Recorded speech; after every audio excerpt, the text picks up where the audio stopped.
King জং উনের দেশ উত্তর কোরিয়া থেকে ময়লাবাহী বেলুন পাঠানোর জবাব দিতে শুরু করেছে দক্ষিণ কোরিয়া। সীমান্তে লাউড স্পিকারে প্রচারণা চালানো হচ্ছে।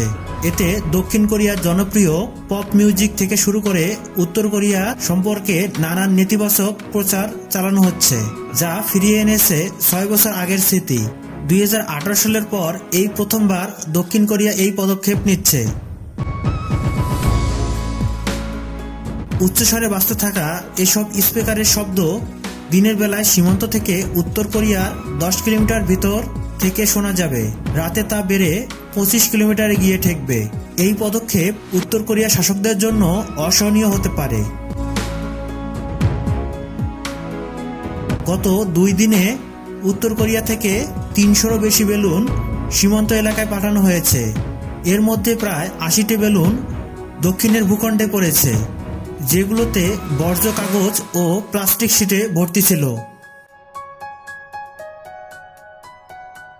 বেলুনে করে ময়লা ফেলার সূত্রপাত গত মাসে।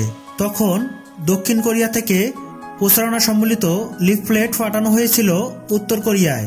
সেই লিফলেটে উত্তর কোরিয়ার শাসক গোষ্ঠীর সমালোচনা করা হয়েছিল। এর জেরে পিয়ংইয়ং অন্তত 200 ময়লা ভরা বেলুন পাঠিয়েছিল দক্ষিণ সীমান্ত এলাকায়।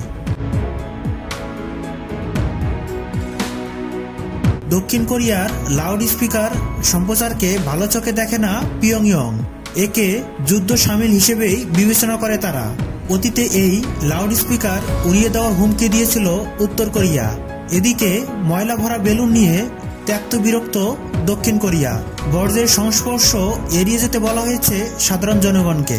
বিজয় মহন্ত, বঙ্গ টুডে, ঢাকা।